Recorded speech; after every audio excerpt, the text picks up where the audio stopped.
Hello and welcome to episode 16 of Dynamically Spoken, the weekly Guild Wars 2 podcast brought to you by GuildMag. As you can see, we have all four of us here again. Jason, Ali and... oh god, that hasn't worked. Ali, Steve is somewhere down there and Jason's there. That didn't go well. Hi guys! So this week we are going to be looking at the latest news from the last week, which is mainly all about Southsun Cove and the new content coming to that. But we've also got some of the stuff coming up. But as always, it's going to be the weekly news with Jason first. Take it away. Such an insightful experience every time. Going back to Southsun, hooray!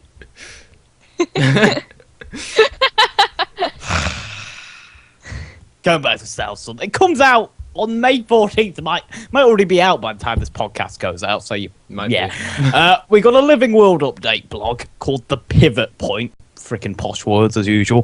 The Spring Break Team. Come on, ArenaNet. Come on, you can do better than that. They're basically saying that Flame of Frost is over and we're going to get some new stuff on May 14th. Hooray! The new stuff includes mini-games and World vs. World improvements that aren't actually happening because they accidentally leaked them. Yeah, they leaked information that isn't coming out. Those you teasers. You. Not happy. I'm not happy. We also got a video from Angel McCoy and Scott McGuff. Probably not saying that right. Where they basically told us about what's happening. It was basically the same as the blog post. So, watch that. It's all on the ArenaNet website. And we also got a lore blog post detailing the story of Anime Rocks. That's her official name to me. Sure you can guess why. Where we found out about her background. That's it. That's the news. Take it away. Alrighty. I say that a lot on this show. Alrighty, guys. Alrighty then. So we'll kick things off with the biggie, which is the Southsun Cove update. What is it called? Secret of Southsun or something? Secret of Southsun Cove. Yeah. It's not many secrets, to be honest. So, It'll be cribs. Yeah. What do we think about it? I mean, we are finally seeing something being added to it, but... You guys don't get to complain after all those shows where you begged for this. We've used up our complaining meter for the year. Cut yourself into a corner.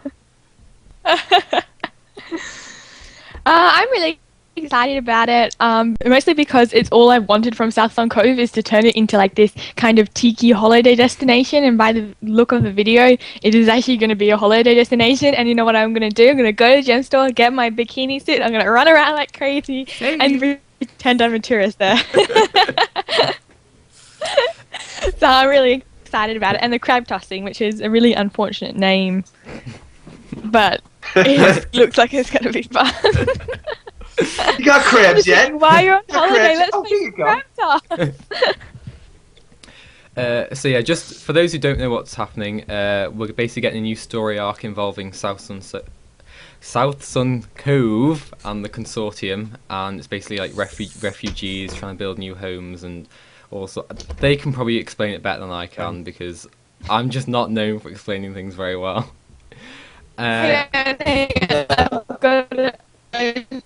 You'll know I'm the guy who explains things. That's what we all called you. And the initiator. I've got a page Sally, open. right? Sally is the main character, and she's allegedly supposed to be by the beach, and she's selling seashells, I believe. I see what you did there. Oh, you. All right, guys, I'll see you next week. I'll be around. So, are we actually going to get to see anything permanent, or is it purely just temporary stuff? Because I know the crab toss minigame, I don't think that's actually staying after May, is it? I think that's only a temporary. What was the last thing they kept? There's absolutely nothing in Southsun Cove at the moment, so they have to keep the tiki stuff. And obviously they're using this as a platform to move forward with Southsun Cove, because it's really a nothing area. It's got no hearts, no activities. I want to go play there, but one, it's difficult because the freaking veteran Kaka always rape me, and also there's also nothing to do. So obviously they're using this opportunity to build up the area and put some interesting content there. Yeah. Yeah, I mean that sounds like a great idea. You know, it's a gorgeous area too. It's not like it's a shabby area. It's like sometimes you just want to go there just to hang out and run away from the mobs that spawn there. So the fact that they're adding content now and making it vacation-y, I mean, because you could think about it now, people, like you said, they might want to grab some town clothing, and you know that's something that really, I guess, really probably hasn't caught on like ArenaNet intended it to. So you know, things like this, maybe again, I think this is almost perfect for you, Allie, just because you love the whole role-playing aspect, and for them to theme it out and make it something a little bit different, I think is really exciting, especially for you and for us just to see it. We're not excited for the content. We're just excited for Ali to be excited. Really? Yay! I mean, it really shows how they really reach out. They try to please everybody. Oh, I mean, I've already bought so much from the gem store. Oh my god. I brought like the t-shirt and this fancy t-shirt, and my character's very fancy schmancy as well, so I'm so happy. Oh yeah, and the little cute mini pets. And the dancing too. Anyway, I'm getting off topic, but I'm really happy. Like, I'm really excited that there's clothes that actually seems legit. Like, the winter clothes seemed legit because it was winter clothes, but it's not winter anymore. It's not snowing everywhere, so it doesn't feel appropriate to wear it. So now that we're getting some new actual Guild Wars universe clothes is really exciting me. I think once they start making shoes, this game will officially be universally accepted by women. Like right now, there's a lot of ladies love playing this game, and if they branch out to shoes, it's just a natural way they can go. I definitely think we'll see shoes by July. You know, it's just maybe just new haircuts by April. Not that's already happened. It's just I love how they're branching out into the shoe market. It's amazing. I want some high heels on my char. It'd be well sexy. That would look amazing. Oh my god. So kind of keeping with that theme then, something Ali's mentioned is new Karka weapons coming with this. So do you want to kind of explain that? Because I haven't got a clue. So basically they data mined. I think it's data mined, went through the code, just did nerdy general stuff. And I say nerdy in the nicest way because my husband is a nerd, so yeah. But basically they went through all the data and they found new weapon skins, because normally they put the code in first before it actually comes out. And the new weapon skins are very odd. They're definitely Karka-esque, but they're in a darker, bluer kind of odd color that we've never seen on a Karka before. So I'm wondering if they're like bringing out a new breed of Karka, perhaps a new breed that the Zero experimented on and this is the new breed, or a new breed that's even from deeper from in the seas, or one that's been hiding. But it's kind of got a different feel to it than the normal Karka. It's not pink, it's a very darker color. But the best thing about these weapons is they look generally very nice, but the best thing about it is they have an eye on it, like this big kind of glossy eye, and you look at it and you're like on the preview, and then all of a sudden the eye blinks. You're like, it's very cool. I really liked it.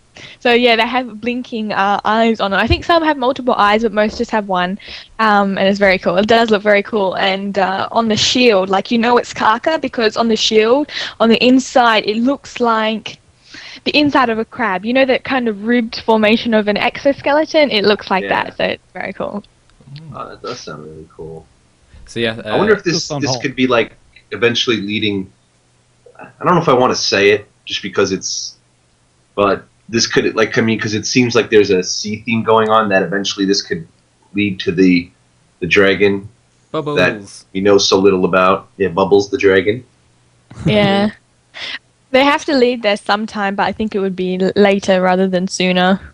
Yeah, I'm thinking like this whole, like, if they do it episodic or maybe like seasonal, like they'll have like season 1, season 2, or yearly, or whatever you want to say, and eventually this could lead to that sort of thing. And it seems really interesting. I mean, it does, like you said, because just by you saying that these could be like Karka that are more from the deep, and it makes you think that more animals coming from the deep are being pushed up to the shallow waters because of the dragon. Like they said that the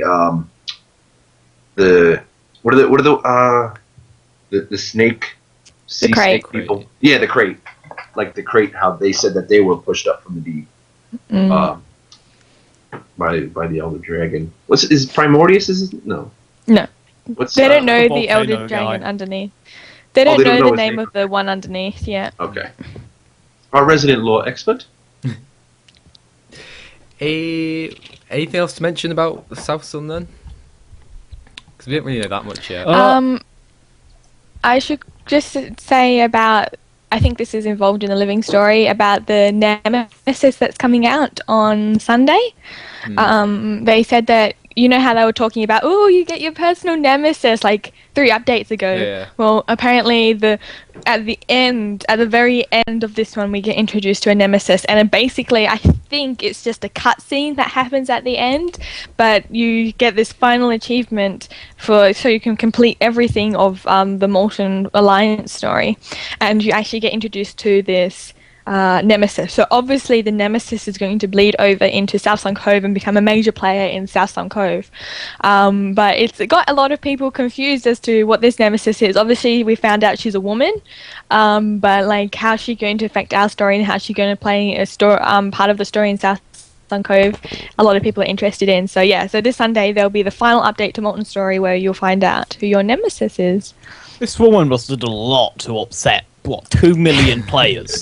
Like, good lord. What has she been up you're to? my Nemesis. You got a Nemesis and you got a Nemesis.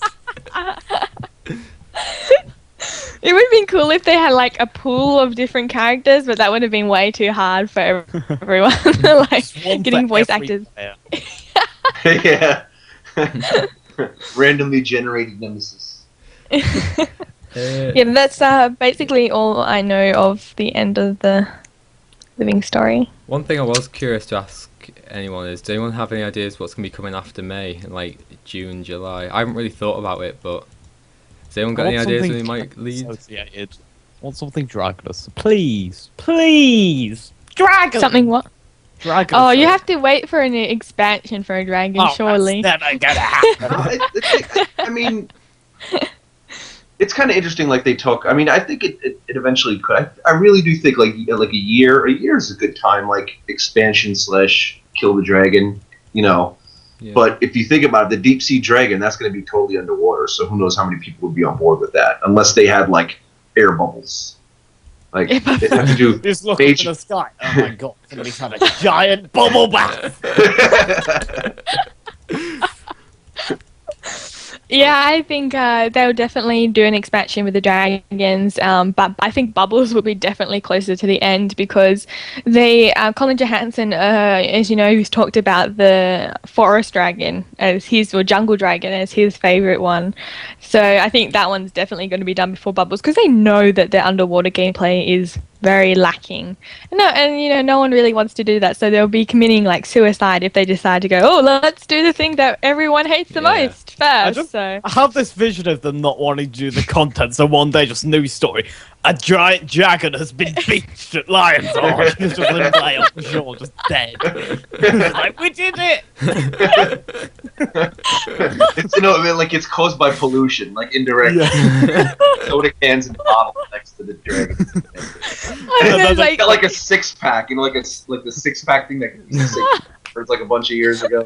The Greenpeace people are like pulling it by its tail, trying to get it back into the ocean. Oh my god, I feel sorry for that dragon now. That's awful. It's just under the water and I'll show you all. Yeah, I wonder if they like speak it out. I'm not gonna do it. That's just too much theory crafting here. When they do Bubbles, they're going to introduce, like, I'm willing to put money on this, they're going to introduce Lagos as a playable race. So I think, and they've got to do the Tengu first. So I'm pretty sure that one's a long way off. Bubbles is way off. And ArenaNet releases announces its first expansion tomorrow about it being about Bubbles. Yeah, I know. Just screw with me. Bubbles awakens. And it's just me going, damn it all. It's just Bubbles has awakened and flooded the entire continent of Tyria, killing all the other dragons. It's like, yes! Special news, the entire world of Tyria is now underwater. Oh, God. Enjoy. Oh, boy. I mean, I think it does definitely speak to the fact that, we already have the next thing of this living story starting already. You know, it kind of shows you that maybe this is something that they're going to continue. And I mean, I think like right now we're going to be the same, like where we're going to just, we're going to just yell and scream and complain and be happy and sad. But I think maybe in like a year's time, we're going to look back on it and we're going to think like, wow, what ArenaNet did for the community is delivering consistent content and dynamic content the way it is. It'll be more special to us looking back. Yeah. I mean, they said that they have the entire, like on the video they did with Angel McCoy, they said they had the entire years of living story content planned out, and that worries me because I want that expansion with Bubbles or not. But having said that, what you said about the content, it is great that they give out so much. I mean, I think when you talk expansion, like is it the word expansion? Like, do you just want to hear the word expansion? No, I just want more lore in the game. Because it just feels like but you're everything living they the come lore out. right now. Everything they, I'm like not, you're because it's like I'm just living the content and all the laws on the website. Yeah, is what it agree feels there. like. Like You if want they had put the Rox's full story package. in the game, it'd be perfect. But having to like read it and brilliant writing, random anime puppy who wants to kill molten people with me.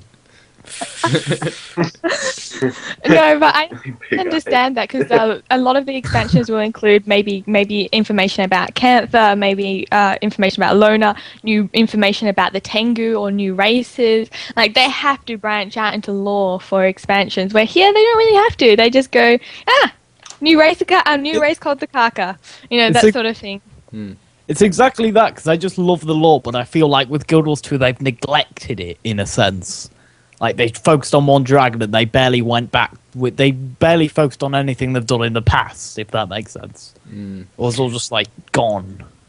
That is, if you've done the Ra dungeons, this explorable pass, that is where they focus most on past races. But it does feel a little bit disconnected. Like you have to really go looking for lore. Like they just don't go bam in your face like Guild Wars 1. It's very much like, because I used to do the lore podcasts, and in a sense that we still do, but we were looking for content, like going through everything we could to find it. And there is a lot of lore and a lot of thought, but a lot of it does rely on Guild Wars 1 still. You don't get all of it in the game. I think this might be a design issue. I know Wooden Potatoes covered this about how Guild Wars 2 migrated away from the standard quests, and this might be the byproduct of migrating away from quests. Because when you do quests, you actually have to, like all this information is now in the game because you have to develop the quest and write it. And there's, with dynamic content, it's like it's more like actions, like actions rather than words, where quests are words. Yeah. So.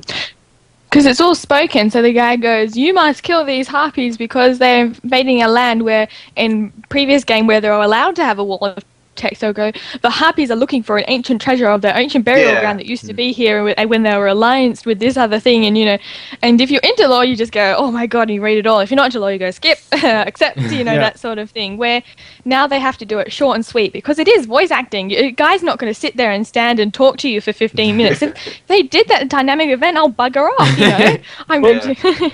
That's okay if they have what they've got rid of with these quests in the personal story, if you get me. I feel like that's the perfect platform to have it in, to have because the Guild Wars 1 personal story just sold me in so many ways. I'm just absolutely in. I want to go and replay it now that I'm talking about it. Be on it. But I just feel like if they put that in the personal story, it'd be awesome, but they didn't. They kind of kept it short and sweet. Like I felt like the cinematics weren't there, proper cinematics either. It just all felt like the lore wasn't there, but no complaints. Yeah, it's. I think that's why to bring it full round again. That's why we want an expansion, is because there will be so much more information that has to be added to build up this expansion. And so yeah, that's I'm really looking forward to an expansion because of that. There'll definitely be lore in it. Me too. That is really interesting. I never really thought about it that way. Alright then, I think Steve, you had a Reddit link you wanted to bring up about PvP and Shizzle. Yeah, so for Shizzle, so this actually stemmed from Tower Dive TV, which is they're pretty much esports branding. They've done some League of Legends stuff, and they're really into that, and that's kind of their MO. So last night on Twitch, there happened to be a stream, and from Tower Dive, and they just kind of threw together a Guild Wars 2 thing in a matter of a couple days. I guess they see the excitement, they see the amount of views that the tournament PvP is starting to generate, and they want to establish a foothold in it for bringing good entertainment to all of us. And so the stream was winding down, and there was a bunch of streamers on there that were watching. It seemed like really good. I think it hit about 1,000 concurrent during that time, and also Team Paradigm scrimmed H-Man, and then that one also I think was about 1,000. I might be wrong because I got the information secondhand. I showed up late to the Tower Dive TV. But the interesting thing is at the end there, guess who kind of stuck his head in the chat room? All of a sudden, you just see John Peters, and basically he was just talking, and we got over our little it's John Peters, and then we're telling him how much we appreciate his work and all the hard work that we know he does, and after that, when everything got through, he started to communicate with Lunette. Lunette the Herald, who is one of the major persons in Tower Dive's initiative, and he basically said, "Listen, we're putting out an APB for casters." And what's an APB? All points bulletin. So basically, he's saying we want to it gradually got down to that link that Rowan mentioned about. There's a link on Reddit, and basically ArenaNet is asking for all casters to put their credentials down, and they're going to get in touch with them and start recruiting casters. Well, that's great. So yeah, it seems like they really are focusing on the esports, I guess. I think that now, because and I wanted to correct it. I also corrected it on YouTube and GuildMag because I wanted to make sure that everybody got this information. When I said there was no server browser filter, I was incorrect. There is actually a majorly extensive server browser filter. So I think that's adds. I really do think that now that they have spectator and custom arenas, that it's going to really. And he also was hinting about more tools for casters. So they said they're not even done yet. That they have a lot more that they want to implement to help casters do their job. And they're recruiting casters. So, and this is the time when the down season in between the summer season, which MLG, E3, all these big shows that are going to start taking place to kick off summer and go towards the holiday season. So, I think this is really looking good for esports. And yeah, so I guess Rowan, if he gets a chance, he'll throw the link in the show notes. And if you want to cast and you want to break in, this is a perfect opportunity for any of you guys who have the hope or the dream to one day cast the Guild Wars 2, because they are actively looking and they're open to communication. So it's very rare that you get that. You tried to do casting for League of Legends, you're 1 year behind because they're already established, and this could be something that could be really big. Oh, by the way, I did want to comment on one thing where we talked about how that the people need game types assigned for them, and that a lot of times if it's not assigned and told, they won't create their own. ARAM, which is something in League of Legends, it's all random, all mid.